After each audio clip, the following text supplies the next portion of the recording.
얼마 전에 한 분이 댓글에 이런 질문을 주셨습니다. 목사님, 궁금한 게 있어서 여쭙습니다.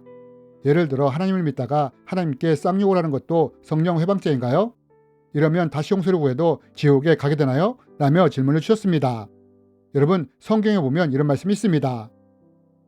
그러므로 내가 너희에게 이르노니 사람의 모든 죄와 회방은 사하심을 얻되 성령을 회방하는 것은 사하심을 얻지 못하겠고, 또 누구든지 말로 인자를 거역하면 사하심을 얻되 누구든지 말로 성령을 거역하면 이 세상과 오는 세상에서도 사하심을 얻지 못하리라. 여러분, 성경이 뭐라고 말을 합니까? 모든 죄와 회방은 사하심을 얻을 수 있지만 성령을 회방하고 거역하는 것은 사하심을 받을 수 없다고 말을 합니다. 그리고 이것은 이 세상뿐만 아니라 오는 세상에서도 사하심을 받을 수 없다고 합니다. 그렇다면 여러분, 성경은 모든 죄는 사하심을 얻을 수 있지만 성령을 회방하는 죄는 사함을 받을 수 없다고 하는데, 그럼 이 성령 회방죄란 무엇일까요? 이번 시간에는 과연 성경이 말하는 성령 회방죄가 무엇인지에 대해 함께 나누기 원합니다. 여러분, 성경은 분명하게 이렇게 말합니다. 하나님이 우리의 모든 죄를 사하신다고 말입니다. 그러나 또한 모든 죄가 사함을 받을 수 있지만 성령 회방죄만큼은 사함을 받을 수 없다고 말을 합니다. 그럼 도대체 이 성령 회방죄가 어떤 죄이기에 무엇이기에 사함을 받지 못한다고 할까요? 이제부터 이에 대해 함께 배우기 원합니다.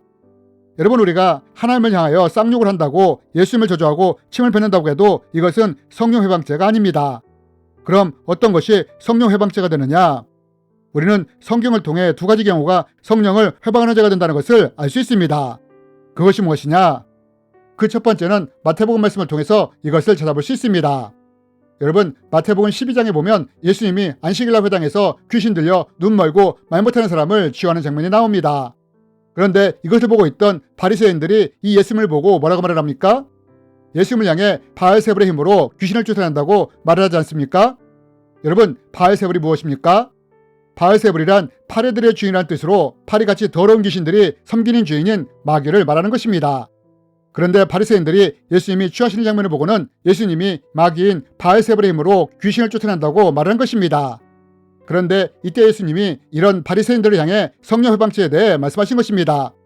그렇다면 여러분, 예수님이 바리새인들을 보면서 성령 회방죄에 대해 말씀하셨는데 이것이 무엇이냐? 여러분, 하나님은 모든 사람을 구원하시기 원하십니다. 그래서 우리를 통해 복음을 전하도록 하십니다. 하지만 우리가 복음을 전할 때 바리새인들처럼 복음을 받아들이지 않을 뿐더러 이것을 회방하고 방해할 때 이 죄가 성령 회방죄가 되는 것입니다. 즉, 우리가 복음을 듣고 믿을 때 이때 성령님이 우리 안에 임재하시면서 우리가 거듭남으로 구원을 받게 되는데, 이런 성령의 구원 사역을 회방하고 방해할 때 성령 회방죄가 되는 것입니다. 그래서 예수님이 이런 바리새인들을 향해 성령 회방죄에 대해 말씀을 하신 것입니다. 그럼 두 번째로 또 어떤 것이 성령을 회방하는 죄일까요? 우리는 이것을 히브리서 말씀을 통해 찾아볼 수 있습니다. 성경은 말합니다. 한번 빛을 받고 하늘의 설을 맛보고 성령에 참여한 바 되고 하나님의 선한 말씀과 내세의 능력을 맛보고도 타락한 자들은 다시 새롭게 하여 회개할 수 없나니 그 마지막은 불사람이 되리라.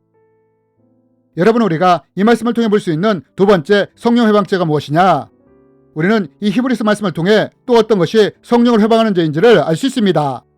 히브리서 기자는 말합니다. 만약 누군가가 성령에 참여한 바 되고 하나님의 말씀과 능력을 맛보고도 타락한다면 다시 오게 할 수 없다고 말입니다. 여러분, 이게 무슨 말이냐?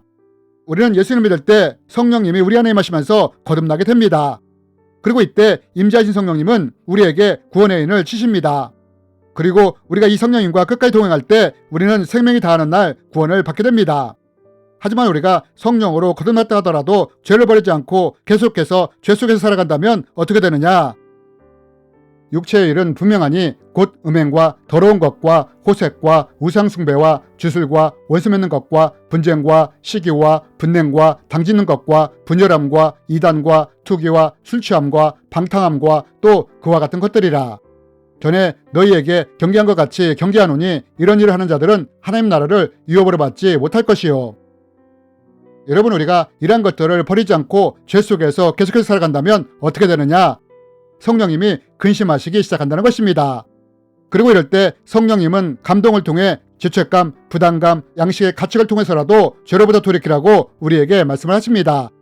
만약 이렇게 해도 듣지 않는다면 사람이나 환경이나 상황을 통해서라도 말씀을 하십니다. 그러나 성령님이 이렇게 말씀하심에도 불구하고 이것을 무시하고 계속해서 죄를 따라가게 된다면 어떻게 되느냐? 여러분 죄는 신앙과 믿음을 파괴시키는 속성이 있습니다. 이로 인해 하나님으로부터 멀어지게 하는 것입니다. 그래서 우리가 계속해서 죄 가운데 있게 된다면 어떻게 되느냐? 신앙과 믿음이 약해지게 된다는 것입니다. 그리고 결국에는 믿음이 사라지는 때가 온다는 것입니다. 그러면 이럴 때 우리 안에서 어떤 일이 일어나게 되느냐? 성령님은 우리가 믿을 때 우리 안에 임재하시게 되는데 지속적인 죄로 인해 믿음이 사라지게 된다면 성령님이 더 이상 우리 안에 머무실 수가 없게 되는 것입니다. 그래서 이때 성령님이 떠나시게 되므로 우리 안에서 소멸되게 되는 것입니다. 그리고 이와 함께 성령의 구원의 인치심도 사라지게 되는 것입니다. 그래서 히브리서 기자가 성령에 참여한 바가 되었음에도 불구하고 이렇게 타락하게 된다면 다시 회개할 수 없다고 한 것입니다. 그리고 이런 사람의 마지막은 불사람이 된다고 말을 하는 것입니다. 우리는 앞에서 예수님의 말씀을 통해 복음을 거부하며 또 이것을 방해하고 회방할 때 이것이 성령 회방죄라는 것을 알았습니다. 이뿐 아니라 비록 성령으로 거듭났다 하더라도 다시 타락함으로 성령이 소멸됨으로 성령의 구원사역을 방해할 때도 이 또한 성령 회방죄라는 것을 알게 되었습니다. 여러분, 이 두 가지 경우가 바로 성령 회방죄인 것입니다. 내가 화가 나서 하나님께 욕했다고 하나님을 원망했다고 이것이 성령 회방죄가 아니라는 것입니다. 물론 이럴 때 성령님은 근심할 수 있지만 이것이 직접적으로 구원을 소멸시키는 것이 아니게 성령 회방죄가 아니라는 것입니다. 하지만 누군가 성령의 구원사역을 방해하거나 회방할 때 이때는 성령 회방죄가 되는 것입니다. 또한 거듭났음에도 불구하고 다시 타락함으로 성령님을 소멸시킴으로 구원을 잃어버릴 때 이때도 또한 성령 회방죄가 되는 것입니다. 그러므로 우리는 바리새인들처럼 또한 죄로 인해 타락함으로 성령을 회방하는 사람들이 되지 않았으면 좋겠습니다. 오히려 정반대로 성령님이 우리 안에서 어떤 일을 하시며 또 내가 어떻게 할 때 성령님이 기뻐하시는지를 배우고 깨달아 성령님과 끝까지 동행하는 사람들이 되었으면 좋겠습니다. 그래서 결국 우리의 생명이 다하는 구원의 날 성령님을 통해 구원받는 우리가 되었으면 좋겠습니다. 주님의 이름으로 여러분을 축복합니다.